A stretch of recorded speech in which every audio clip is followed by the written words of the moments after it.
Imaginez-vous vous réveiller demain et savoir que vous ne vous soucierez plus jamais de l'argent. Non pas parce qu'il a gagné à la loterie, mais parce qu'il a enfin compris et appliqué les principes que les millionnaires chrétiens utilisent chaque jour pour bâtir une prospérité inébranlable. Maintenant, arrêtez-vous et soyez honnête. Croyez-vous vraiment que votre foi peut vous conduire à la richesse? Ou au fond, avez-vous toujours le sentiment que prospérité et vie chrétienne ne font pas bon ménage?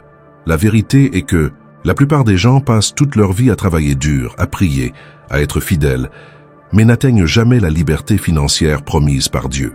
Pendant ce temps, un petit groupe de chrétiens ne se contente pas de créer des richesses, mais ils le font en suivant les enseignements bibliques, en multipliant leurs ressources sans culpabilité, sans peur et sans tomber dans les erreurs qui maintiennent tant de gens dans le piège de la pénurie. La grande différence réside dans les habitudes quotidiennes. Il ne s'agit pas de grands secrets cachés, mais de petites actions qui, lorsqu'elles sont pratiquées de manière cohérente, transforment complètement la façon dont l'argent circule entre vos mains. Et si je vous disais que la plupart des gens ne sont qu'à quelques ajustements avant de débloquer la richesse qui a déjà été libérée dans le monde spirituel? Parce que c'est exactement ce qui arrive à ceux qui comprennent et appliquent ces habitudes. Et voici un avertissement. La 7e habitude que je vais vous montrer pourrait être le tournant entre continuer à lutter financièrement ou enfin vivre la prospérité financière comme une réalité.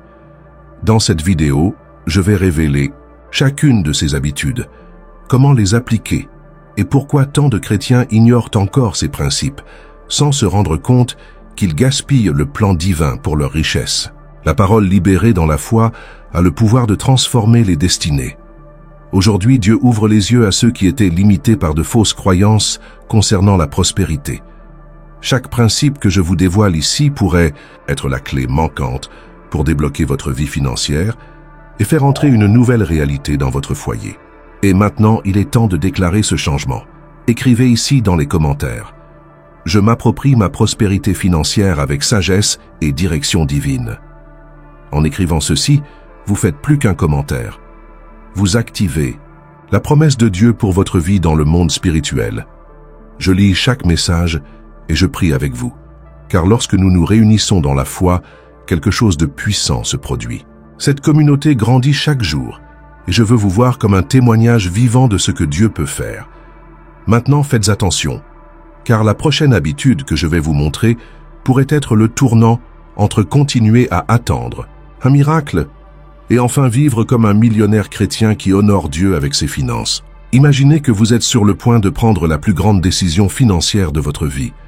Il peut s'agir d'un investissement, d'un changement de carrière ou encore d'un achat qui pourrait avoir un impact sur votre avenir. Que feriez-vous en premier? Suivriez-vous ce qui semble logique? Feriez-vous confiance à ce que disent les gens autour de vous?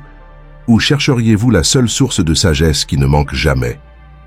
La vérité est que la plupart des gens se fient aux conseils humains, aux tendances du marché et aux conjectures, tandis que les millionnaires chrétiens suivent un principe non négociable. La sagesse biblique précède toute décision. C'est la première habitude, cela différencie ceux qui prospèrent de ceux qui vivent dans des difficultés financières constantes. Il ne s'agit pas seulement de combien ils gagnent ou de ce qu'ils font pour multiplier leurs ressources, mais comment ils prennent leurs décisions. Ils n'agissent pas sur la base de la peur, de la précipitation ou de la logique du monde. Avant d'entreprendre une démarche financière, ils s'arrêtent et consultent la source ultime d'orientation, la parole de Dieu. Et cela n'arrive pas par hasard, occasionnellement ou simplement lorsqu'ils sont confrontés à des difficultés. C'est une habitude quotidienne, un engagement indéfectible. Les Proverbes, chapitre 4, verset 7, le disent clairement. La sagesse est la chose principale. Obtenez donc la sagesse. L'argent peut être perdu, les entreprises peuvent être confrontées à des crises, mais ceux qui font preuve de sagesse trouveront toujours le moyen de prospérer. Et voici un détail dont peu de gens se rendent compte. La sagesse n'est pas seulement la connaissance, c'est l'application correcte de la connaissance au bon moment. Cela ne sert à rien de savoir ce que dit la Bible sur les finances si cela n'est pas mis en pratique dans votre vie quotidienne. Et comment exactement les millionnaires chrétiens font-ils cela? Ils considèrent la sagesse biblique comme un atout, comme une ressource plus précieuse que n'importe quel compte bancaire. Chaque jour, Avant de prendre une décision, ils cherchent la direction dont ils ont besoin dans la parole. Qu'il s'agisse d'un simple verset ou d'une analyse plus approfondie, chaque étape financière est ancrée dans des principes divins. Ils n'attendent pas que les difficultés apparaissent pour chercher des réponses. Ils sont déjà préparés avant même que les défis n'arrivent. La différence entre un chrétien qui a des difficultés financières et celui qui prospère n'est pas seulement la quantité d'argent qui rentre, mais aussi dans les décisions qu'il prend chaque jour. Et la grande question est, qui guide vos décisions? Consultez-vous vraiment la sagesse biblique avant d'agir, ou recherchez-vous simplement des justifications pour les décisions que vous avez déjà prises? Parce que celui qui prospère vraiment ne cherche pas de versets pour confirmer ce qu'il a déjà décidé. Il se laisse guider par la parole avant même de faire le premier pas. Et voici quelque chose qui transforme complètement la façon dont la prospérité circule dans la vie d'un chrétien. Le secret n'est pas dans la précipitation pour obtenir des résultats, mais dans la patience de suivre le temps et les principes de Dieu. Beaucoup tombent dans le piège de vouloir accélérer les processus, ignorant le fait que de mauvaises décisions prises de manière impulsive peuvent entraîner des années de revers. Pendant ce temps, ceux qui font de la sagesse biblique leur principale boussole financière non seulement prospèrent, mais créent également une richesse durable qui s'étend sur plusieurs générations. Maintenant, réfléchissez avec moi. Combien de décisions financières avez-vous prises sans consulter la parole de Dieu? Combien d'erreurs auraient pu être évitées si, au lieu d'agir selon la logique humaine, vous aviez d'abord cherché la bonne direction? Chaque choix que vous faites sans la direction divine peut vous coûter des années de lutte. Mais ceux qui s'appuient sur la sagesse biblique bâtissent une prospérité solide, qui résiste à toute crise. Dieu vous révèle quelque chose de profond maintenant. Cette vérité active déjà des changements en vous. Alors, laisse-t-on like maintenant, parce que cette attitude simple renforce ce message et permet à davantage de personnes de recevoir cette puissante révélation. Et ici, vous ne serez jamais seul dans cette démarche. C'est un lieu de croissance, de clarté et de direction spirituelle. Activez votre abonnement maintenant et continuez à recevoir des enseignements qui transformeront votre état d'esprit financier et spirituel. Maintenant, faites attention, car il ne suffit pas de rechercher la sagesse. Il existe un principe qui renforce tout cela et garantit que la prospérité se manifeste réellement. Sans cela, aucun millionnaire chrétien ne peut maintenir sa richesse. La Bible enseigne que l'argent peut être un excellent serviteur, mais aussi un terrible maître. Est-ce qu'il vous sert ou vous domine aujourd'hui? C'est une question qui révèle une dure réalité. De nombreuses personnes vivent comme esclaves de l'argent, sans même s'en rendre compte. Ils passent leur journée à s'inquiéter des factures, à s'inquiéter du prochain salaire, à craindre les dettes et les limites. Pendant ce temps, les millionnaires chrétiens ont appris un principe fondamental. Qui régit vos finances, régit votre vie. C'est le deuxième habitude qui sépare ceux qui prospèrent de ceux qui vivent dans la pénurie. Maîtriser les finances ne signifie pas seulement gagner plus d'argent, mais savoir exactement comment le gérer judicieusement. Cela signifie que chaque centime qui passe entre vos mains doit avoir un objectif défini. Il ne suffit pas de simplement prier pour obtenir des provisions, vous devez être fidèle à ce que vous avez déjà. Luc, chapitre 16, verset 10 déclare « Celui qui est fidèle dans les petites choses l'est aussi dans les grandes ». Cela signifie que Dieu teste le cœur à travers la manière dont chacun gère les ressources dont il dispose déjà. Ceux qui réussissent peu sont prêts à recevoir davantage. Ceux qui gaspillent et négligents révèlent qu'ils ne sont pas prêts pour l'abondance. La différence entre les chrétiens qui prospèrent et ceux qui vivent dans la pauvreté ne réside pas seulement dans la quantité d'argent dont ils disposent, mais aussi dans la manière dont ils le gèrent. Beaucoup rêvent de richesse, mais continuent de faire des choix financiers qui les maintiennent piégés dans le cycle des limitations. D'un autre côté, ceux qui suivent les bons principes créent une richesse qui non seulement croît, mais se maintient au fil des années. L'histoire d'un homme d'affaires chrétien qui est parti de zéro en est un exemple frappant. Il n'a pas hérité d'une fortune, il n'a pas pris de raccourcis, mais il a compris très tôt que la prospérité ne dépend pas seulement de ce que l'on gagne, mais de ce que l'on gère avec intelligence et fidélité. Au début, ses revenus étaient minimes, mais plutôt que de dépenser de manière impulsive ou de s'endetter, il a décidé d'appliquer les principes bibliques sur la maîtrise financière. Il séparait judicieusement ses priorités, investissait une partie de ce qu'il gagnait et traitait chaque centime comme une ressource donnée par Dieu à multiplier. Que lui est-il arrivé au fil des années? Alors que beaucoup autour de lui gagnaient plus et restaient coincés dans des difficultés financières, il a vu ses ressources croître régulièrement. Son secret n'était pas d'avoir un salaire plus élevé que les autres, mais de comprendre que l'argent doit être contrôlé, dirigé et multiplié avec stratégie. Il était fidèle dans peu de choses, et au fil du temps, il a vu sa fidélité ouvrir les portes à une plus grande abondance. Mais pourquoi tant de gens ne peuvent-ils pas faire de même? Parce que l'argent les domine avant qu'ils apprennent à le dominer. Souvent, le problème n'est pas la quantité de ressources disponibles, mais la mauvaise mentalité qui empêche une bonne gestion. Certains pensent qu'ils ne pourront organiser leurs finances que lorsqu'ils gagneront plus. Mais la vérité est que la désorganisation et le gaspillage ne disparaissent pas avec l'augmentation des revenus. Au contraire, si quelqu'un ne sait pas en gérer une centaine, il ne saura pas en gérer un millier.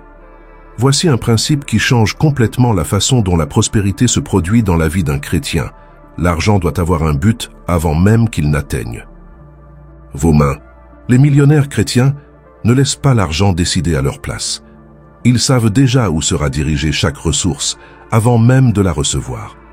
Cela évite le gaspillage et les décisions impulsives et permet à chaque centime de contribuer à la croissance financière. La maîtrise des finances commence par de petites décisions quotidiennes, des choix qui semblent insignifiants mais qui déterminent qui sera fidèle en peu et prêt à recevoir davantage. L'argent, vous sert-il ou vous asservit-il?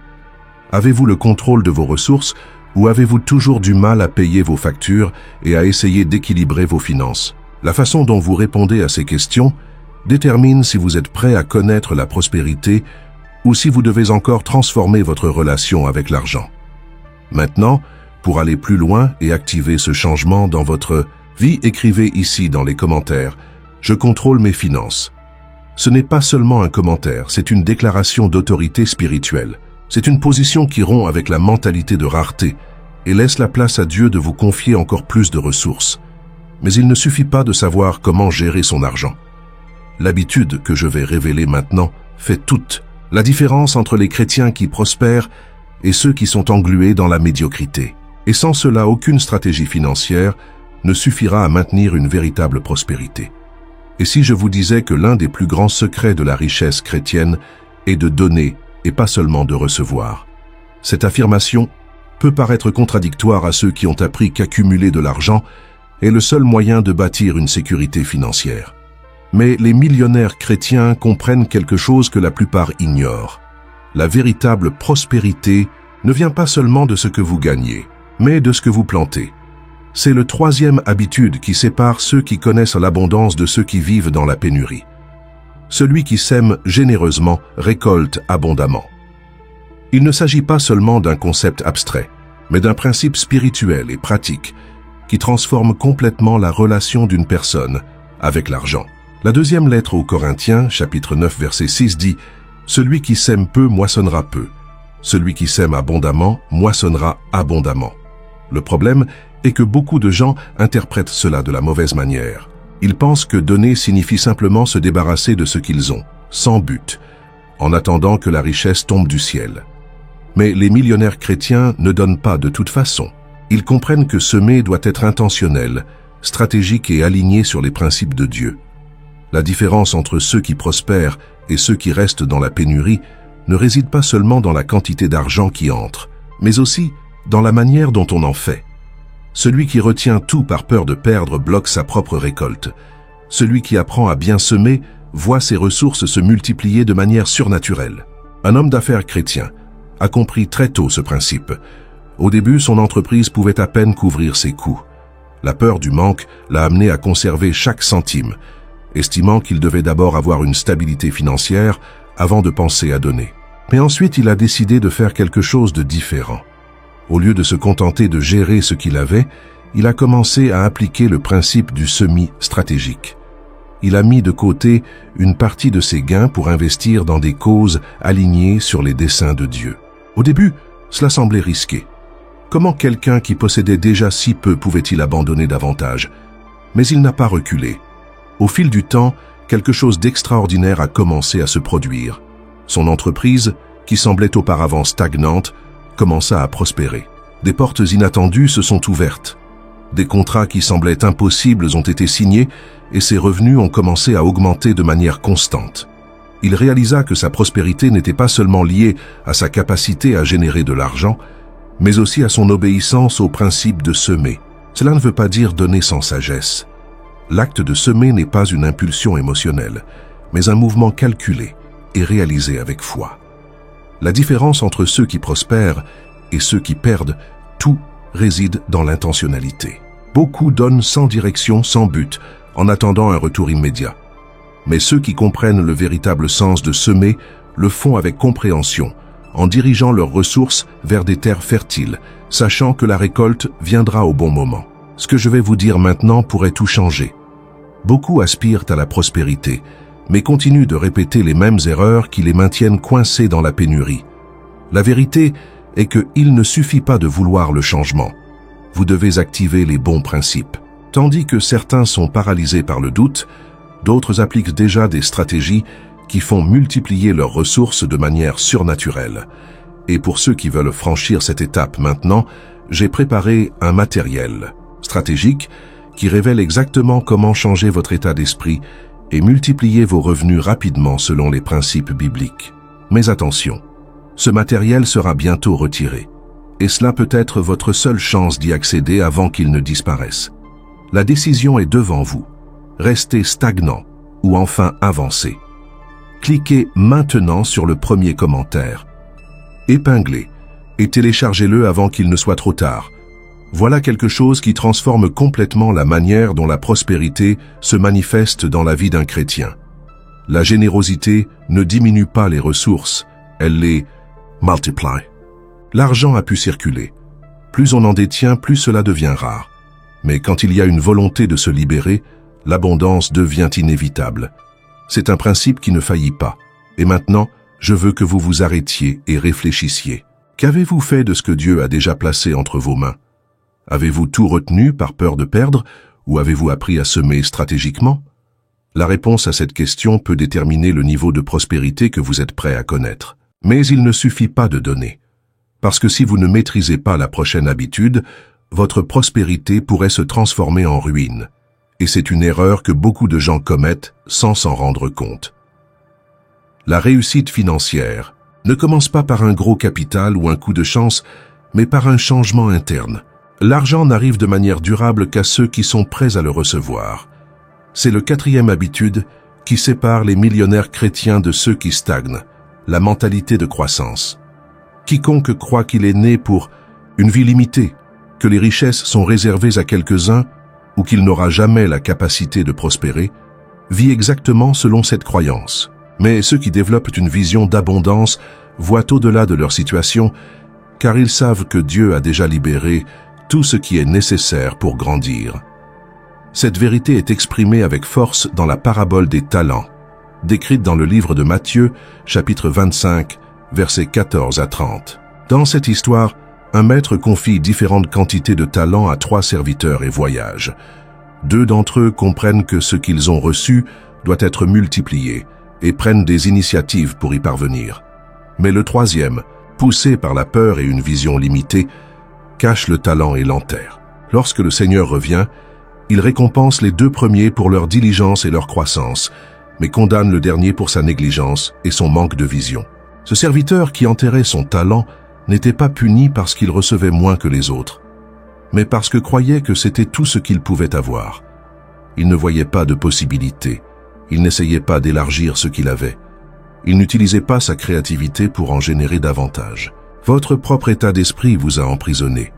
Cela arrive tout le temps aux gens qui voient l'argent comme une ressource rare et la vie comme un champ de mine où toute erreur peut tout leur coûter.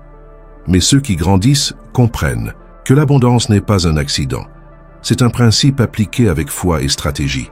Les millionnaires chrétiens ne regardent pas ce qui manque, mais les possibilités de croissance. Ils ne sont pas piégés par la peur de commettre des erreurs, mais cherchent continuellement à apprendre et à se développer. Ils ne se limitent pas à ce qu'ils savent aujourd'hui, mais investissent dans des connaissances, des connexions et des actions qui les rapprochent de ce que Dieu a déjà préparé pour eux. Cela signifie que si l'on veut connaître la véritable prospérité, il faut rompre avec toute mentalité qui bloque la croissance.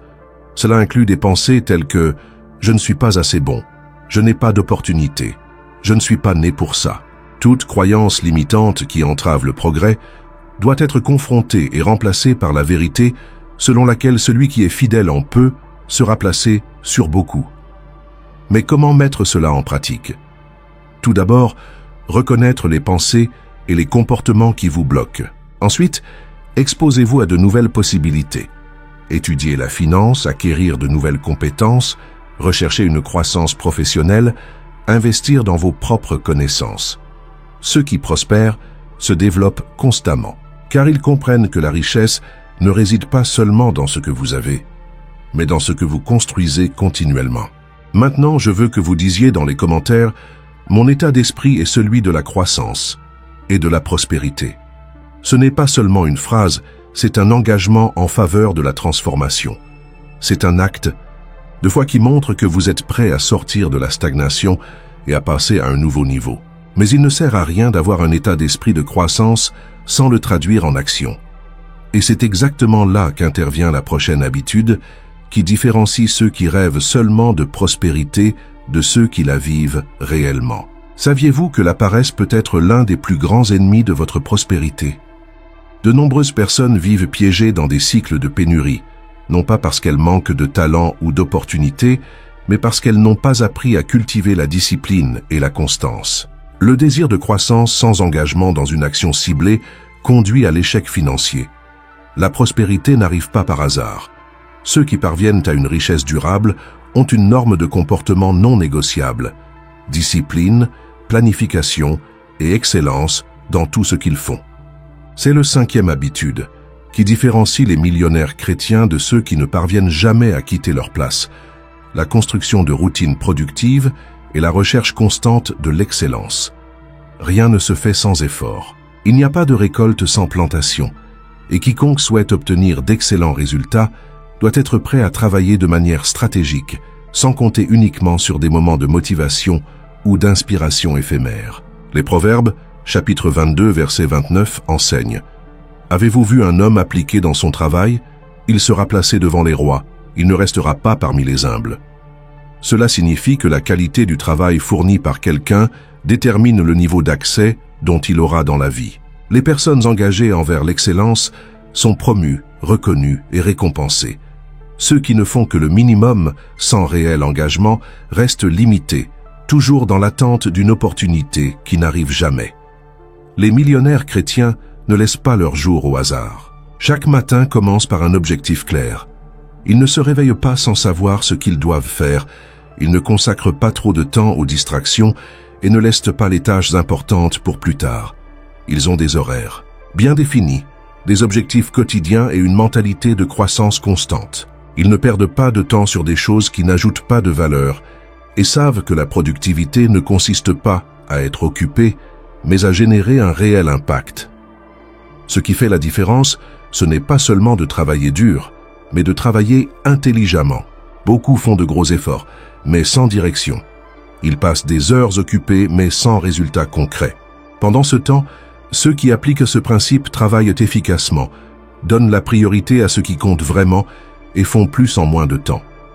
Ils ne sont pas motivés par une pression externe, mais par un sentiment interne de responsabilité et de détermination. L'excellence est également un facteur non négociable. Il ne suffit pas de le faire, il faut le faire bien. Ceux qui réussissent financièrement comprennent que chaque détail compte. Ils ne fournissent pas un travail moyen, en espérant des récompenses extraordinaires. Ils font plus que prévu, se soucient de la qualité et se consacrent à améliorer constamment leurs compétences. Voici un principe puissant. Ce que vous faites à plusieurs reprises devient qui vous êtes. Si vous négligez de petits engagements, procrastinez des tâches importantes et agissez de manière désorganisée, vous programmez votre esprit pour la médiocrité. Mais si vous développez des habitudes de discipline, d'efficacité et d'excellence, vous construisez un état d'esprit millionnaire qui attire naturellement les opportunités et la croissance. Intégrez-le à votre routine. Est-ce que Ce que vous faites chaque jour vous mène à la prospérité ou vous maintient coincé dans la même réalité? Passons maintenant à la 6e habitude des millionnaires chrétiens, le pouvoir des bonnes connexions. Que se passerait-il si vous aviez accès à un réseau de personnes capables d'accélérer votre croissance? Si au lieu de lutter seul, vous étiez entouré d'individus qui ont déjà réalisé ce que vous désirez et qui peuvent vous guider sur le bon chemin? La réussite financière ne dépend souvent pas seulement des connaissances ou de la discipline, mais aussi des bonnes relations. Ceux qui prospèrent véritablement savent que personne ne grandit dans l'isolement.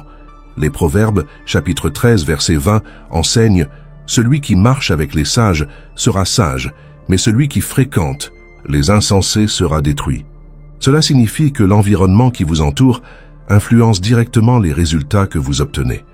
Si vous fréquentez des gens qui voient de la vie de manière limitée, qui se plaignent tout le temps et qui croient que la prospérité n'est pas pour eux inévitablement, votre mentalité sera contaminée. Mais si vous vous connectez avec des personnes qui vivent selon les principes de l'abondance, qui vous mettent au défi de grandir et qui vous incitent à faire de plus grands pas, votre vie financière et spirituelle commencera à se transformer.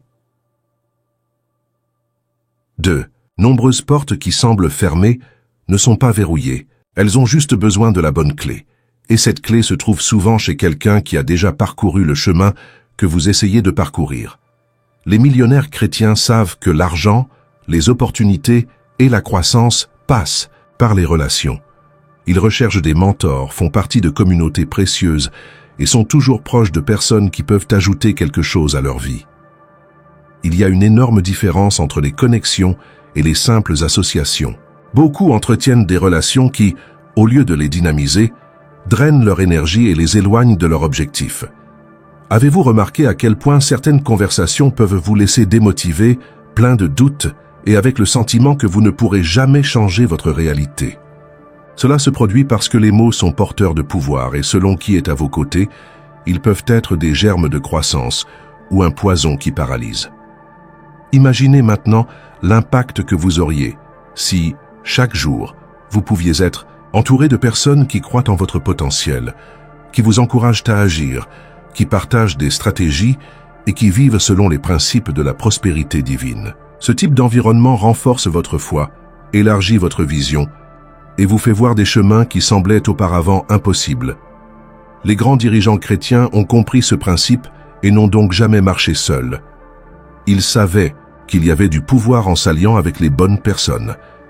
Lorsqu'un entrepreneur chrétien a lancé sa première entreprise, il n'avait pas beaucoup de connaissances sur le marché sur lequel il souhaitait opérer.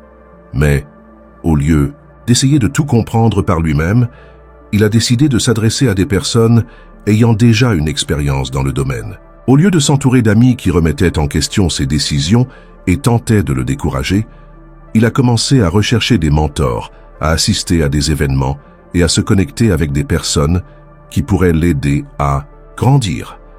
Au fil du temps, ces relations ont ouvert des portes qu'il n'aurait jamais pu atteindre seul. Une référence a conduit à un contrat inattendu, une conversation lui a apporté des informations précieuses et petit à petit, il a réalisé que sa croissance ne résidait pas seulement dans ce qu'il savait, mais aussi dans les personnes qui l'entouraient. Le résultat, son entreprise a prospéré. Il s'est développé financièrement et, plus que cela, il a pu avoir un impact sur d'autres personnes grâce aux mêmes connaissances que lui. Cela prouve que les relations ne sont pas seulement une question d'intérêt financier, mais aussi une question d'objectif. Lorsque vous êtes dans le bon environnement, non seulement vous recevez, mais vous devenez également un canal de bénédiction pour les autres. La prospérité ne consiste pas seulement à accumuler, elle consiste à se multiplier et à partager avec ceux qui sont également prêts à grandir. Maintenant, regarde autour de toi. Quelles sont les personnes qui influencent le plus votre vie? Vous rapprochent-ils ou vous éloignent-ils de la prospérité? Parlent-ils de croissance, de foi et d'opportunités, ou sont-ils toujours coincés dans la pénurie et la peur? Si vous comprenez l'importance de ce principe et souhaitez l'activer dans votre vie, écrivez dans les commentaires « Je suis entouré de connexions divines qui accélèrent ma prospérité ». Cette déclaration n'est pas simplement un acte de foi, mais une décision consciente de créer un environnement qui favorise votre croissance. Mais il existe une habitude qui unit toutes les précédentes et multiplie votre prospérité de manière surnaturelle. Et peu de gens savent comment l'appliquer correctement. La vraie richesse ne commence pas dans le naturel, mais dans le spirituel. Qu'est-ce que cela signifie pour vous? Beaucoup croient que la prospérité est le résultat d'efforts, de stratégies et de bonnes relations. Bien que ces facteurs soient essentiels, il existe quelque chose de beaucoup plus profond qui définit le niveau d'abondance qu'une personne peut expérimenter.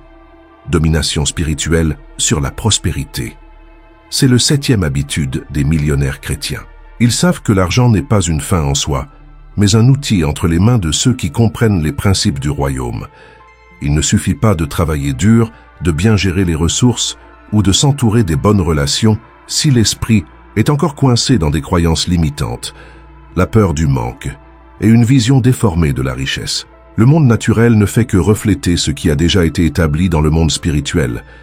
Deutéronome chapitre 8, verset 18 dit « Souviens-toi de l'Éternel, ton Dieu, car c'est lui qui te donne la capacité de produire des richesses. » Notez que ce verset ne dit pas que Dieu donne de l'argent liquide, mais plutôt la capacité pour le produire. Cela signifie que la prospérité n'est pas un événement isolé, mais un processus continu dans lequel Dieu donne du pouvoir à ceux qui sont alignés sur sa volonté. Il existe une erreur courante qui empêche de nombreuses personnes de vivre cette vérité. Ils pensent que l'argent et la spiritualité ne peuvent pas faire bon ménage. Ils croient que pour être spirituels, ils doivent vivre une vie de sacrifice financier, sans ambition, sans croissance. Pendant ce temps, les millionnaires chrétiens voient l'argent du bon côté, comme une ressource divine qui doit être maîtrisée, multipliée et utilisée pour atteindre un objectif plus grand. Un homme d'affaires chrétien a découvert cela en pratique. Pendant des années, il a connu des difficultés financières, faisant toujours face à des hauts et des bas, sans comprendre pourquoi son entreprise ne prospérait pas de manière constante. Il a essayé de nouvelles stratégies, changé de secteur, recherché de meilleures opportunités, mais s'est toujours heurté à des barrières invisibles, jusqu'à ce qu'il réalise que son problème ne résidait pas seulement dans ce qu'il faisait, mais dans la façon dont il voyait l'argent. Au fond, il portait encore un sentiment de culpabilité de vouloir prospérer. J'avais peur que si je gagnais plus, je m'éloignerais de Dieu ou deviendrais avide. Ce conflit interne l'a amené à saboter ses propres opportunités sans s'en rendre compte. Jusqu'au jour où il a décidé de changer de perspective et d'aligner ses finances sur le dessein de Dieu. Il a commencé à déclarer la prospérité comme faisant partie de son identité. Il a commencé à offrir avec joie et à considérer sa compagnie comme un canal de bénédiction pour les autres. Le résultat a été surprenant. Son entreprise a connu une croissance surnaturelle, des contrats inattendus ont vu le jour, et plus encore, il a commencé à connaître la paix financière, sans le poids de la culpabilité ni de la peur. Ce changement de mentalité fait toute la différence. Quiconque considère encore l'argent comme quelque chose de sale, de dangereux ou incompatible avec la foi, ne pourra jamais gérer librement sa richesse. Mais celui qui comprend que Dieu désire la prospérité pour ses enfants accède à un tout autre niveau financier. Oh, et juste un petit rappel, changer votre façon de penser à l'égard de la prospérité est la première étape, mais savoir exactement comment l'appliquer dans votre vie quotidienne fait toute la différence. Les éléments stratégiques que j'ai mentionnés précédemment est toujours disponible et a déjà aidé de nombreuses personnes à débloquer leur vie financière. Si vous ne l'avez pas encore téléchargé, le lien se trouve dans le premier commentaire épinglé. La maîtrise spirituelle de la prospérité implique 3 piliers fondamentaux. Le premier est l'autorité sur l'argent, c'est-à-dire ne pas lui permettre de contrôler vos émotions, vos décisions ou vos relations. Ceux qui sont guidés par l'argent finissent par tomber dans des pièges tels que la peur de la perte, l'avidité ou l'anxiété constante. Mais ceux qui possèdent la maîtrise spirituelle savent que la richesse n'est qu'un outil et que la véritable sécurité vient de Dieu. Le deuxième pilier est la mentalité d'abondance, ce qui signifie croire et agir comme quelqu'un qui a déjà reçu la provision divine, avant même de la voir dans le naturel. Il ne s'agit pas de dépenser sans planifier, ni de vivre d'illusions, mais de comprendre que la prospérité a déjà été libérée et qu'il appartient à chacun de l'activer par des décisions alignées sur les principes bibliques. Et le troisième pilier est l'alliance avec Dieu dans la gestion des ressources. Les millionnaires chrétiens savent qu'ils ne sont pas les propriétaires de l'argent, mais les intendants de quelque chose de plus grand. Ils n'accumulent pas par peur de l'avenir, mais investissent, se multiplient et partagent judicieusement. Mais il existe encore quelque chose qui peut améliorer tout cela et rendre la transformation plus rapide que vous ne l'imaginez. Et c'est exactement ce que je vais vous montrer ensuite. Vous comprenez déjà que la véritable prospérité commence dans le monde spirituel avant de se manifester dans le monde naturel. Mais vient maintenant la partie la plus importante. Comment pouvez-vous garantir que tout cela devienne une réalité constante dans votre vie? De nombreux chrétiens connaissent même les principes, croient que Dieu désire l'abondance pour ses enfants, mais ne vivent pas encore pleinement cette promesse. Le problème n'est pas un manque de foi, mais un manque d'activation spirituelle et pratique. Savoir que Dieu vous a donné la capacité de produire de la richesse ne suffit pas. Il est nécessaire d'agir chaque jour en accord avec cette vérité. Cela signifie éliminer tout comportement, pensée ou habitude qui vous empêche de vivre cette réalité. Quiconque veut connaître la prospérité doit comprendre que le plus grand blocage financier ne se situe pas dans le monde extérieur, mais dans votre propre esprit. De nombreux chrétiens vivent des années durant en demandant à Dieu une aide financière, mais continuent d'agir comme s'ils étaient pris au piège du manque. Ils prient pour avoir des provisions, mais craignent d'investir.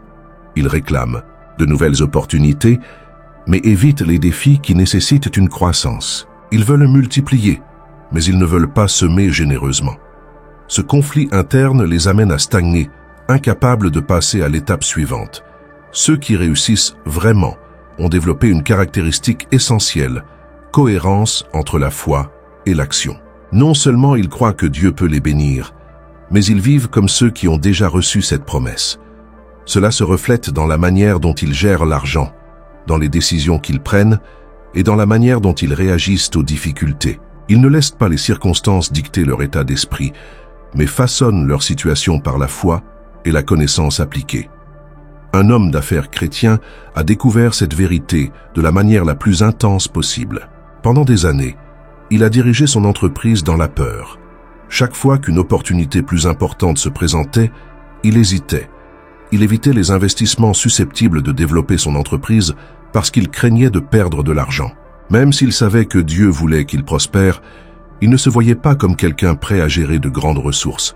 Son blocage ne résidait pas dans le manque d'argent, mais dans la façon dont il voyait sa propre capacité à grandir, jusqu'au jour où il décide de faire un pas de foi.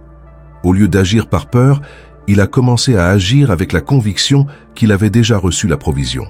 Il a cessé de retenir des ressources en raison de l'insécurité et a commencé à prendre des mesures stratégiques, confiant que Dieu était en avance. Peu de temps après, des opportunités inattendues ont commencé à apparaître. Des partenaires commerciaux sont apparus, des clients ont commencé à le rechercher et ses revenus ont augmenté de manière impressionnante.